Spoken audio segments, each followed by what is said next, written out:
Dead soil isn't actually dead, it's just exhausted, stripped of the living network of microbes and nutrients that once made it thrive.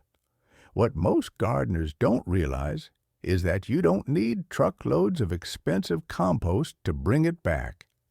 Nature has already designed the perfect soil regenerators, plants that work like underground doctors, pumping life back into tired earth. If you've been staring at a patch of ground that refuses to grow anything decent, stay with me, because what I'm about to share could transform your growing space completely. Hit that subscribe button and tap the notification bell so you never miss a tip that could save your garden. Hey there, garden friends. I'm so glad you're here today. If this resonates with you, give this video a thumbs up and consider joining our community. Picture early spring. You're standing in your backyard looking at soil that's been neglected or overworked. The first plant I want you to consider is white clover. Before you dismiss it as just a lawn weed, hear me out.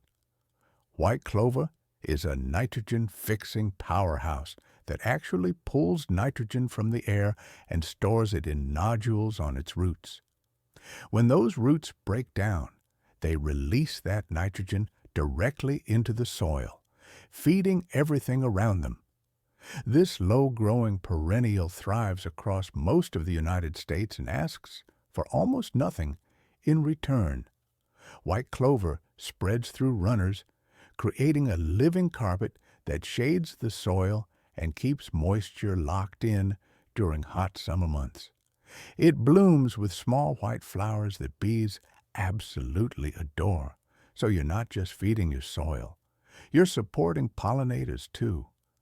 Plant it in full sun to partial shade, and don't worry about perfect soil conditions because clover actually prefers ground that's a bit tired and compacted.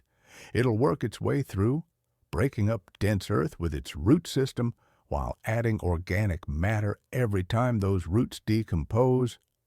You can mow it down if it gets too enthusiastic, or let it grow as a permanent ground cover between vegetable rows.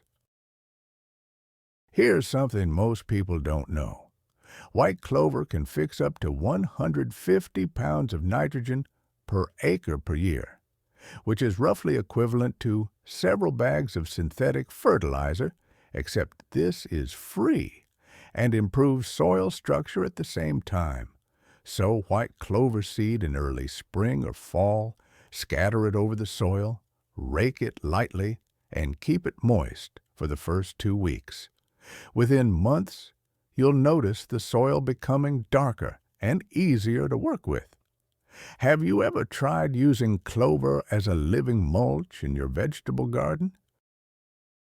Now, let's talk about something you can actually eat while healing your soil. Daikon radish. This isn't the little red radish you slice into salads.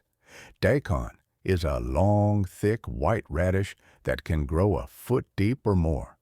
And that's exactly why it's so valuable. Across the Midwest and South, gardeners plant daikon as a fall cover crop after the main harvest. The roots drive straight down through compacted layers, creating channels that allow water, air, and future plant roots to penetrate deeply. When winter comes and the radish dies back, those roots decompose in place, leaving behind tunnels filled with organic matter. Daikon radish grows fast, planted in late summer or early autumn, and within 60 days, you'll have roots that have punched through hardpan and clay layers.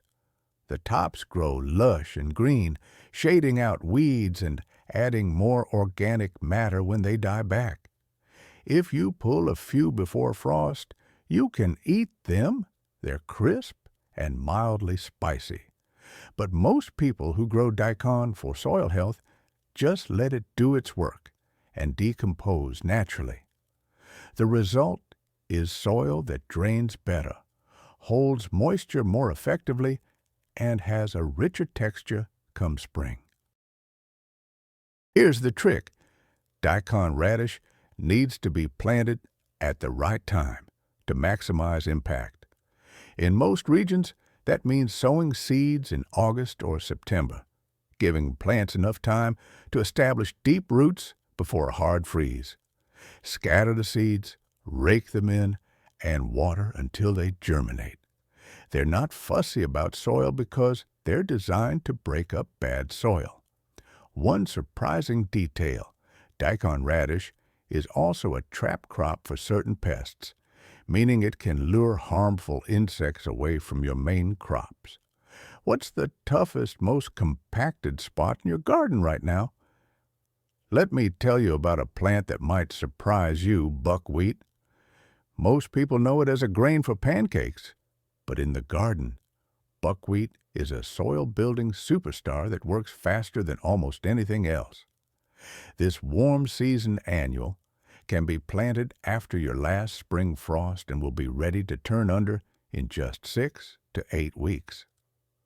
Buckwheat thrives in poor soil, and its extensive root system breaks up compacted ground while scavenging phosphorus from deep layers and bringing it up to where your future crops can use it. The magic happens both above and below ground. Those white or pink flowers attract beneficial insects by the hundreds, including predatory wasps and hoverflies that keep pest populations in check. Meanwhile, the roots exude compounds that make tied-up nutrients more available, unlocking food that's already in your soil. When you cut buckwheat down before it sets seed and turn it into the soil, it decomposes rapidly, adding organic matter that feeds soil microbes and improves structure almost immediately. Plant buckwheat in the late spring or early summer, broadcast the seeds, rake lightly, and water. It germinates in days and grows so densely it chokes out weeds without any help from you. Here's a bonus: if you let a few plants go to seed, you can harvest the grain for yourself. Have you ever grown buckwheat as a cover crop between garden seasons? Now I want to shift to something more unexpected, Comfrey. This deep-rooted perennial herb sends roots down 6 feet or more, mining minerals like potassium, calcium, and phosphorus from deep in the subsoil and storing them in its large, fuzzy leaves. When you cut those leaves back and use them as mulch or compost, you're essentially recycling nutrients from depths your vegetables could never reach. Comfrey grows vigorously across most of the United States, and once established, it's nearly indestructible. Comfrey is a perennial, meaning you plant it once, and it comes back year after year, producing several cuttings of nutrient-rich foliage each season. You can chop those leaves and lay them directly around tomatoes, peppers, or fruit trees as living fertilizer, or make comfrey tea by steeping leaves in water for a few weeks and using the liquid as potent plant feed.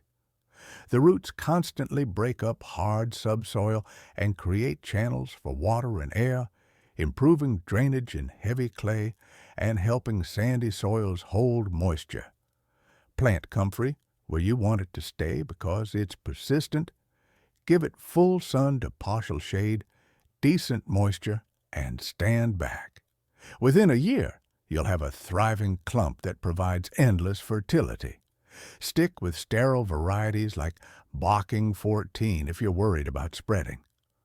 What area of your garden could benefit most from a permanent nutrient mining plant? Here's where things get even more interesting. Let's talk about crimson clover, a different species from white clover, but equally powerful.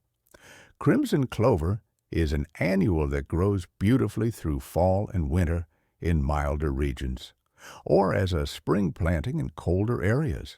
It produces stunning crimson-red flower spikes and fixes nitrogen from the atmosphere. But crimson clover also has a deeper root system that helps break up compacted layers and adds substantial organic matter when turned under in spring. Crimson clover is often planted in late summer or fall as a cover crop to protect soil over winter. In warmer states, it grows through cooler months, covering bare ground and preventing erosion while building nitrogen reserves. In northern areas, sow it in early spring for a summer display. The flowers attract pollinators in droves. When it's time to prepare your beds, simply mow the clover down or cut it at the base and let it decompose as mulch, or work it into the top few inches of soil.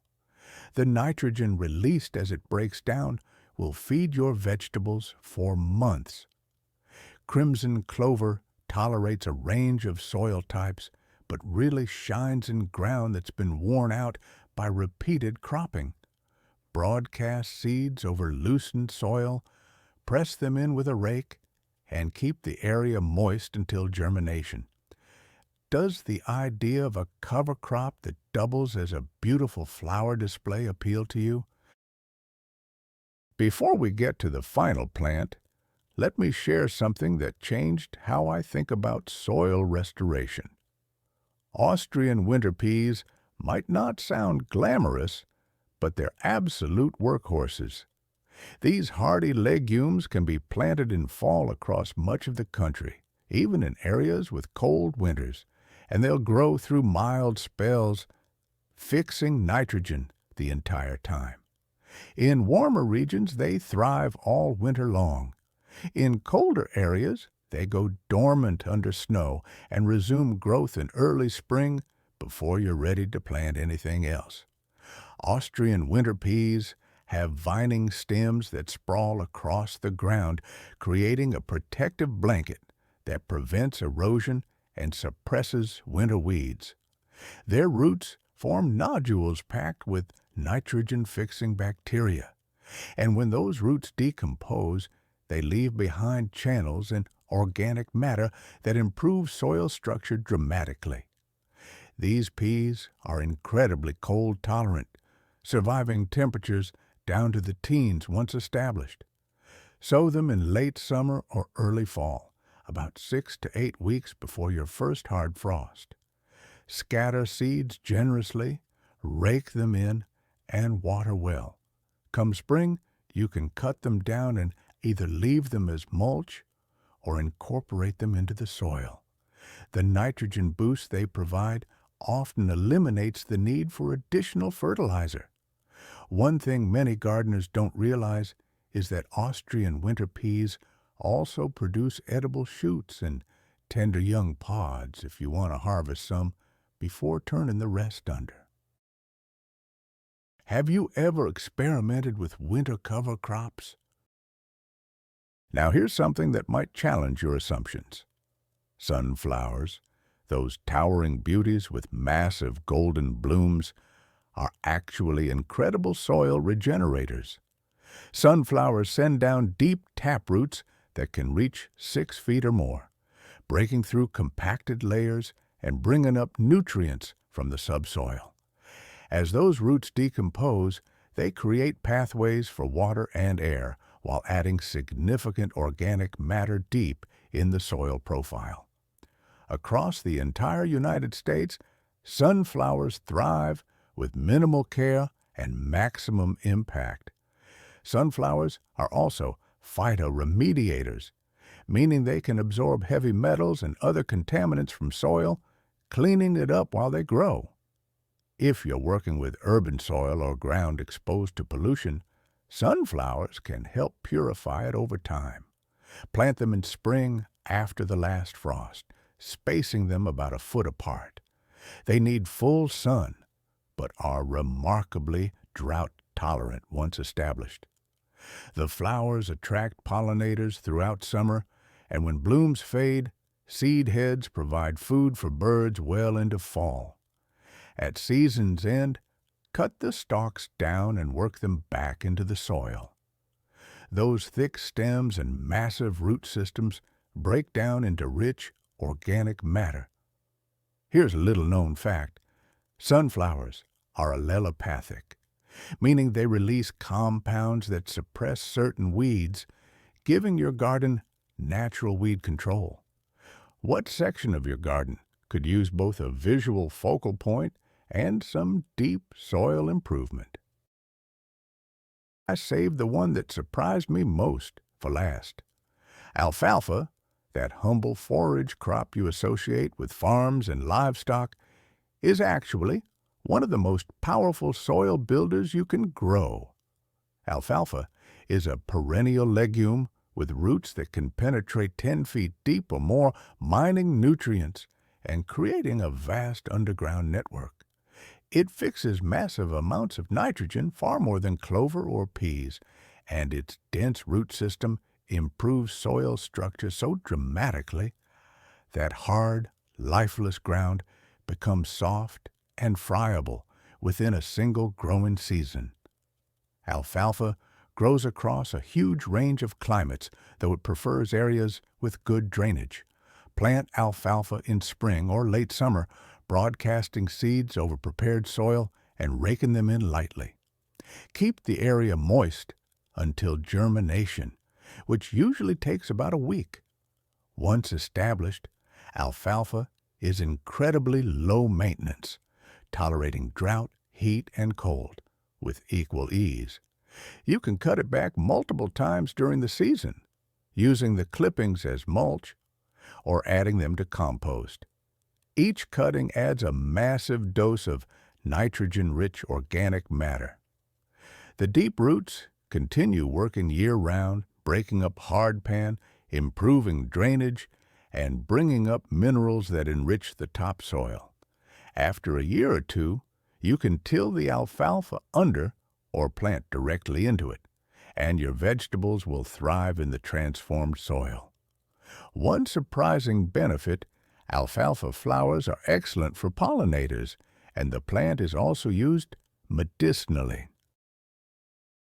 Let me share one more approach that ties everything together.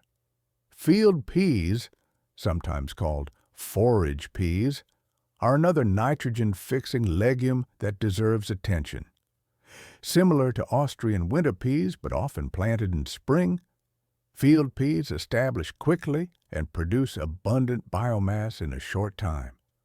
They're especially useful in northern gardens, where you need a fast-growing cover crop between early spring and summer planting. Field peas tolerate cool weather beautifully, germinating in soil that's barely warmed up, and they'll fix nitrogen while shading out early weeds. Plant field peas as soon as you can work the soil in spring or in late summer for a fall crop in milder climates. Broadcast the seeds thickly, rake them in, and water until they sprout. Within weeks, you'll have a lush green carpet busy feeding your soil.